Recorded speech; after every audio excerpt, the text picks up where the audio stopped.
گزشتہ برس 15 جولائی کو ترکی میں منتخب حکومت کے خلاف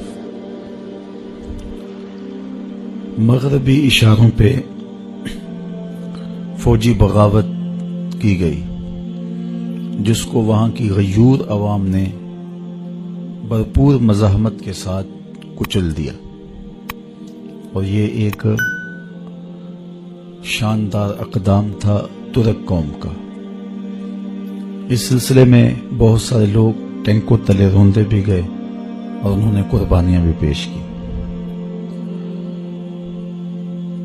ایک سال گزرنے کے بعد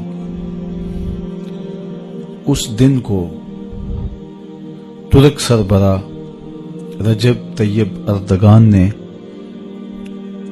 کسی اور طرح کے جشن کی صورت میں منانے کی بجائے شہداء کے لیے 1,00,000 مرتبہ قرآن مجید کا ہدیہ پیش کرنے اور درود و سلام کی محافل منعقد کرنے کی اپنی قوم کو تلقین کی۔ تو آج سارا دن قرآن مجید کی تلاوت چلتی رہی اور درود و سلام کا ہدیہ بارگاہ رسالت مآب صلی اللہ علیہ وآلہ وسلم میں پیش کیا جاتا رہا۔ ابھی تک یہ سلسلہ وہاں ترکی میں جاری ہے۔ ترکوں کے ساتھ پورے عالم اسلام کے دل دھڑکتے ہیں، اس لیے کہ انہوں نے ایک طویل عرصہ عالم اسلام کی قیادت کی، اور جب ترک حکمران تھے تو امت مسلمہ باوقار زندگی گزار رہی تھی، لیکن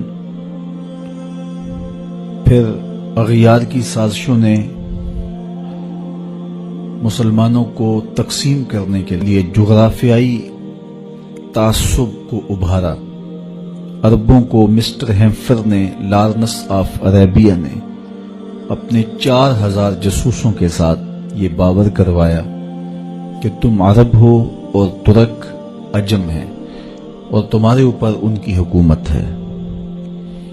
تو جگہ جگہ سے بغاوتیں کھڑی ہوئیں۔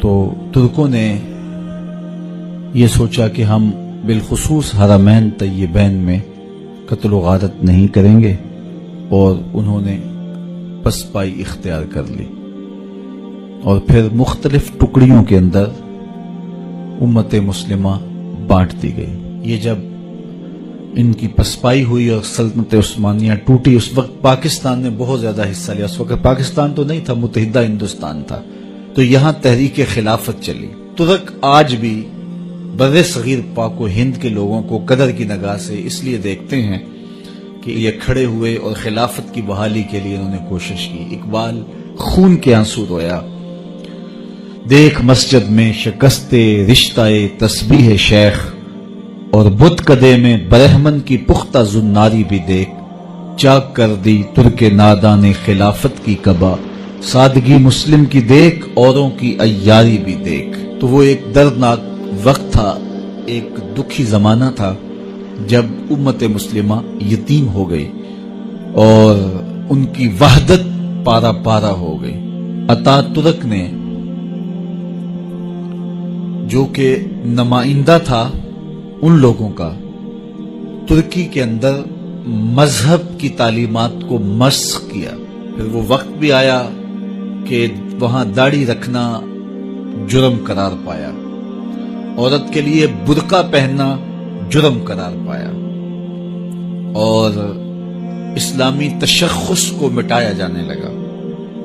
مدارس دینیہ کلیتاً ختم کر دیے گئے۔ پوری ترکی میں ایک مدرسہ بھی دینی مدرسہ قائم نہ رہا۔ کوئی کہتا ہی نہیں تھا کہ ترکی میں دوبارہ اسلامی قوتیں جو ہیں وہ نشو و نما پائیں گی۔ لیکن پھر آہستہ آہستہ اللہ تعالیٰ نے ترکوں کے دل میں اسلام کی جو محبت کا فطری جذبہ تھا اس کو اجاگر کیا۔ انہوں نے اپنے آپ کو مضبوط کیا، اپنی معیشت کو مضبوط کیا، اور دینی جذبوں کو اس طرح نئی نسل کے اندر کوٹ کوٹ کے بھرا کہ پھر اللہ تعالیٰ جل شانہ نے جو ہے وہ رجب طیب اردگان کی صورت کے اندر ان کو ایک ایسا لیڈر دیا کہ جنہوں نے اپنی قوم کو پاؤں پہ کھڑا کر دیا اور ان کے اسلامی تشخص کو جو ہے وہ ابھارا اور کھڑا کیا. تو وہ ترکی جو سیکولر بن چکا تھا دوبارہ مذہب کی طرف گامزن ہوا، اور اب جو غیر مسلم طاقتیں ہیں ایک آنکھ نہیں بھاتا ان کو طیب رجب اردگان، اس لیے کہ یہ اپنی قوم کو اسلام کی حقیقی روح کی طرف لے جا رہا ہے. تو اس لیے انہوں نے فوجی بغاوت کروائی کہ اس کی حکومت کا تختہ الٹ دیا جائے، جس طرح مصر میں ہوا.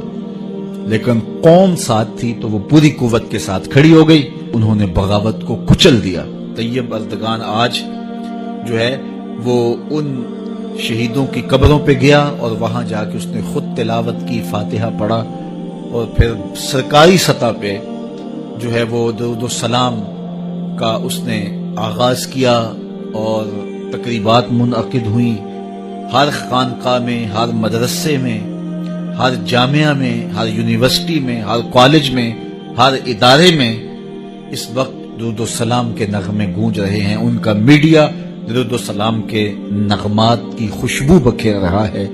چونکہ پاکستان کا رشتہ بہت گہرا ہے، پاکستانی قوم ٹوٹ کے پیار کرتی ہے، چونکہ وہ حضور کے بہت زیادہ محبت کا ربط اور رشتہ رکھنے والے ہیں. تو یہ صرف محبت کا اظہار ہے، ترکوں کے ساتھ اپنے پیار کا اظہار ہے. ہم نے اپنے طلباء کے ساتھ درود و سلام کے ماحول میں اس لمحے کو، اس وقت کو گزارنے کا ارادہ کیا.